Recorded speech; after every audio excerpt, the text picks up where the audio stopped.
Hi, I'm Dustin Abbott, and I'm here to give you my image quality breakdown from the new Sigma 28mm F1.4 art lens.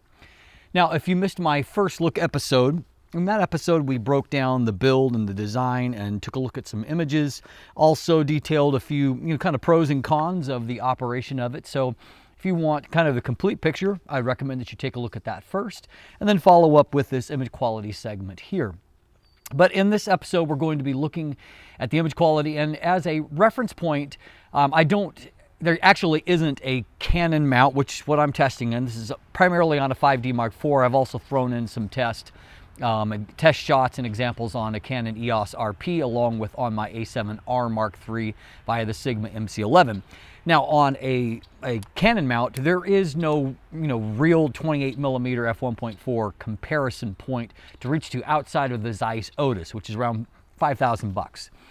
And so in this case, I've substituted a lens that I own, which is the Canon 35mm f1.4 L Mark II, which I consider to be one of Canon's absolute best, and so it sets a fairly high benchmark to test the Sigma against. Let's see how it holds up when we jump in and take a look at the image quality here. Let's take a look.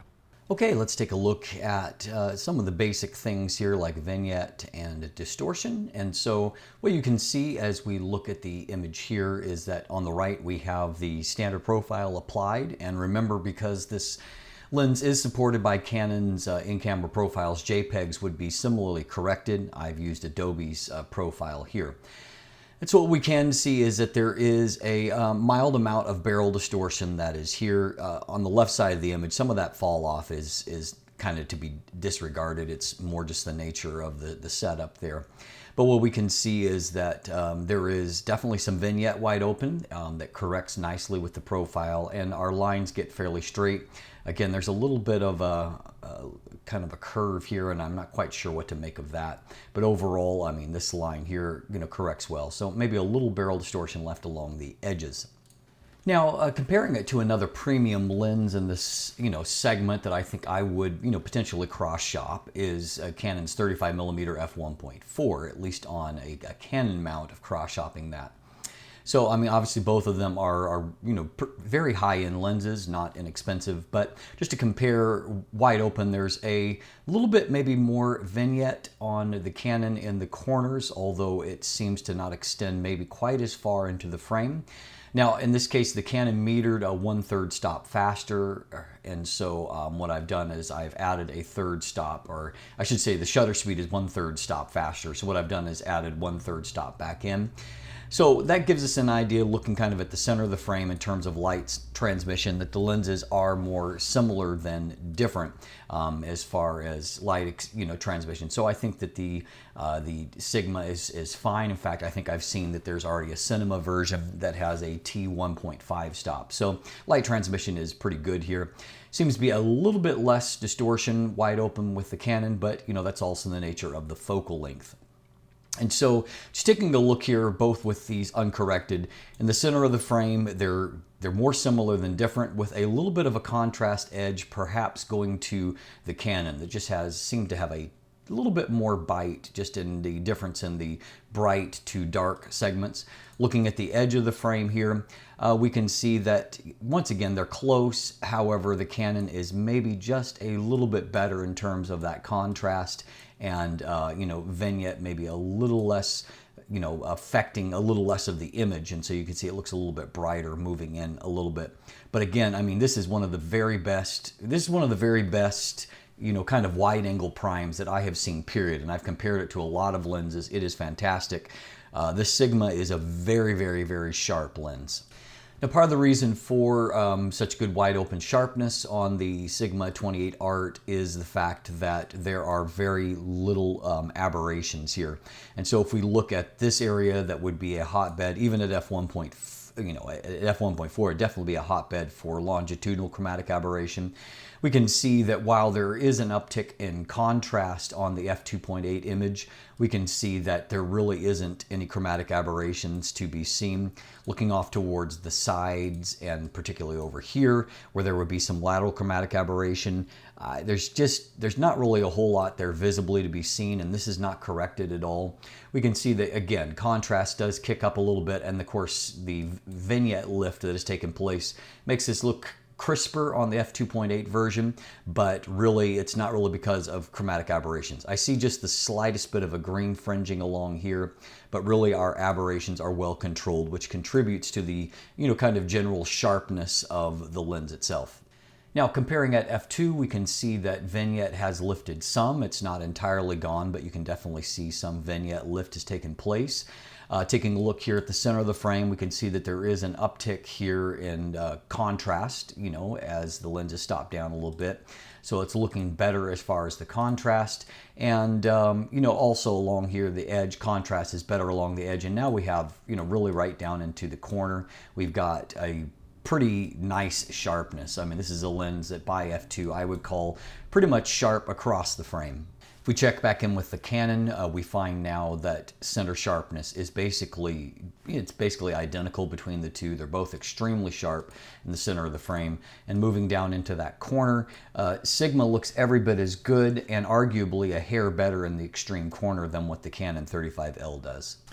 Now, if we move on to f2.8, comparing f2 to f2.8, what you see is that now the lens is perfect. I mean, it's perfect across the frame. I mean, that resolution in the corner is simply fantastic. I mean, I can't emphasize enough how good and how consistent this sharpness profile is right across the frame, and extremely, extremely good. Now, one minor variance between these two is that minimum aperture for the 28mm is f16, I should say, and on the Canon it is f22. So as you would expect, at f16, diffraction has impacted the image quality less than what f22 does. And so, I mean, it's good that the Canon can be stopped down that far. There might be some applications for that, but you can see that there is more of a, hit to image quality that's taken place. Now, that excellent wide open f1.4 sharpness does give you some flexibility on how you're going to shoot images. In this case, I wanted to, there's someone sitting on this cool bench. I didn't really want the foreground to distract. I wanted the eye to be drawn here. So I shot at f1.4, which you can get away with on a lens like this. Now, I will note that at this focus distance, focus is a little bit off. This is shot on a Canon 5D Mark IV. You can see that infinity is, basically perfectly in focus, and my subject is not quite. And so not necessarily nailed there, which leads me to another discussion. I mean, autofocus, I found performance is good in most cases on the Canon, but it actually works spectacularly well when used adapted on, for example, here is on Sony f1.4. You can see that, faces are nailed really, really well. Here also at f1.4, you can see that focus is nailed on the eye. Also shooting on Canon EOS RP via the adapter, focus is just fantastic here. And by the way, this is a great looking image. It shows off, the shallow depth of field that you can create even with this wide focal range because of that big maximum aperture. I really like the end result of the image itself, where, the little bit of the branch extending into focus seems to be kind of coming out of nowhere. Finally here, also on the EOS RP, you can see that focus, at wide apertures is nailed quite well.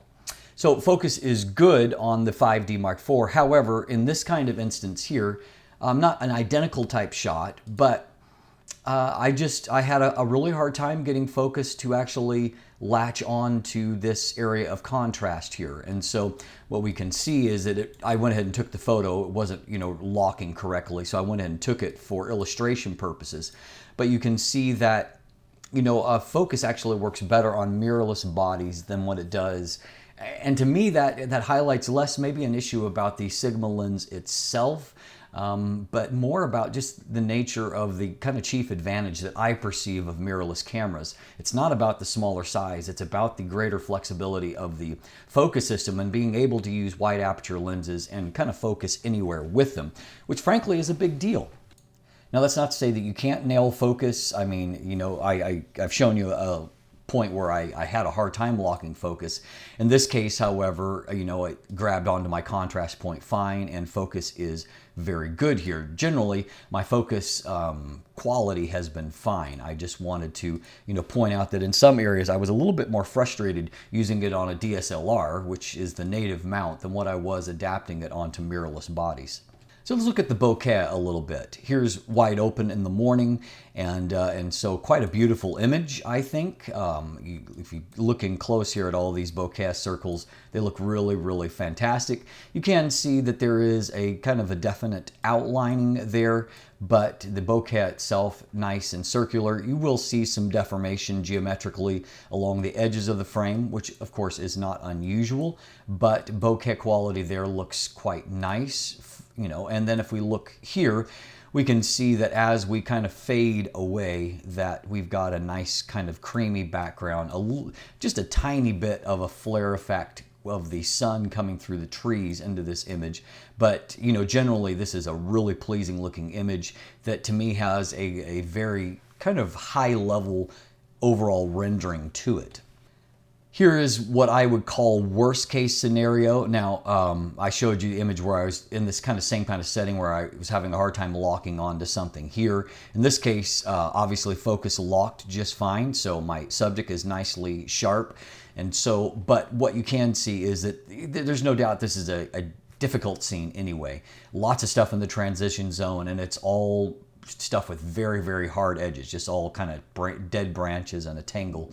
And we can see that in this particular case, I'm not delighted with how this has been handled, but to be fair, I don't know of which lens would handle this better under this circumstance. It's just a really challenging scene.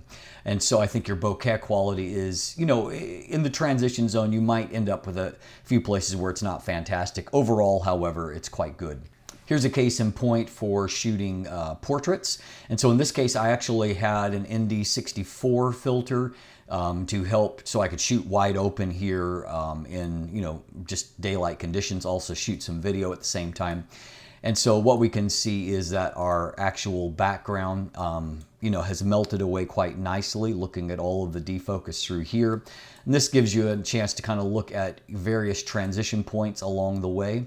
And so, you know, right in this area is the busiest point, but I'm going to look at this and say, overall, I think that the bokeh rendering is just fine. I don't see anything that I'm put off by. Now, the flexibility of a focal length like this is seen in the fact that we just looked at a portrait. We've seen some close-up shots. Obviously, you can also shoot landscape type images. And in this case, I've focused on this really, you know, kind of unique bench, and used a relatively shallow depth of field, I think around f2 or f2.8. And so the background is not completely in focus, but you can see a really nice contrast and sharpness there on our plane of focus. Here's looking on at the scene with it kind of more focused for infinity. And what you can see is that at landscape distances, we've got sharpness right off to that edge and sharpness right off into this edge. Really good job of rendering all of the, you know, the fine needles and new information that's there.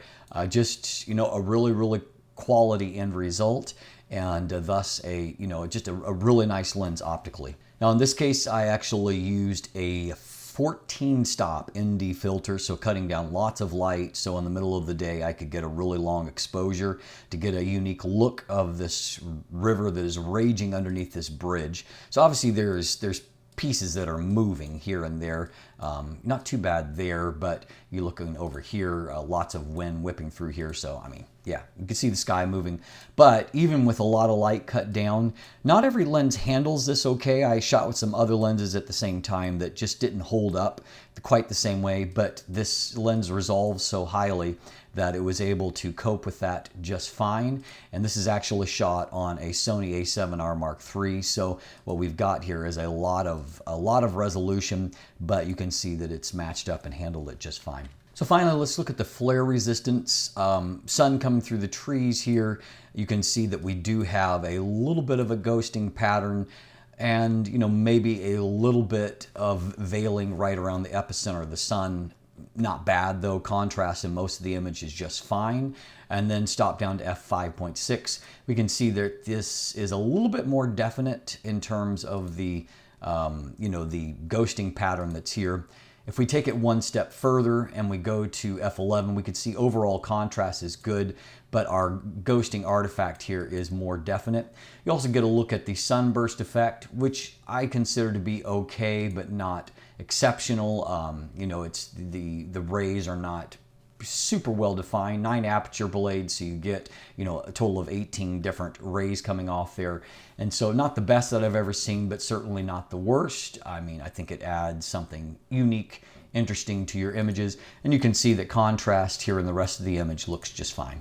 So as you can see, really all told, the Sigma holds up actually remarkably well, and at a price point that undercuts the Canon by, you know, around $400. And so certainly a very, very solid performance for a lens that, you know, is expensive. There's no doubt about it. At $1,399, the you know, the Sigma represents a pretty significant investment. However, as I pointed out, when you look at the comparison points, of which, of course, again, there's not a lot of them, but there is a Nikon equivalent that, you know, Nikon shooters will be cross-shopping with this lens. That's going to set you back around $2,000, and the aforementioned Otis is, you know, $5,000. So I would say, all told, you're getting a very high-performing lens. And so if you are one of those, and there are some of you out there that are, you know, kind of caught in between a 24mm and a 35mm, and you're looking for a good compromise focal length, you might want to consider 28mm. It was very popular in ages past for a reason, and you may find it's actually the perfect focal length for a general purpose walk around street, you know, type lens. And so check it out. Stay tuned for my final episode coming up shortly, in which I'll tie everything together. I'll take a closer look at autofocus performance and you know, talk to you about, you know, all the various pieces of this, and give you my final verdict on the lens. I'm Dustin Abbott. If you look in the description down below, you can find linkage to my image gallery and look at more photos than what you've seen in this episode. There's also opportunities there to purchase one via some buying links to help support this channel. You can also support the channel by becoming a patron, and through that you'll also get sneak previews of upcoming content and able to see it before anyone else does. You can follow me on social media or sign up for my newsletter, and if you haven't already, please click that subscribe button right here on YouTube. Thanks for watching. Have a great day.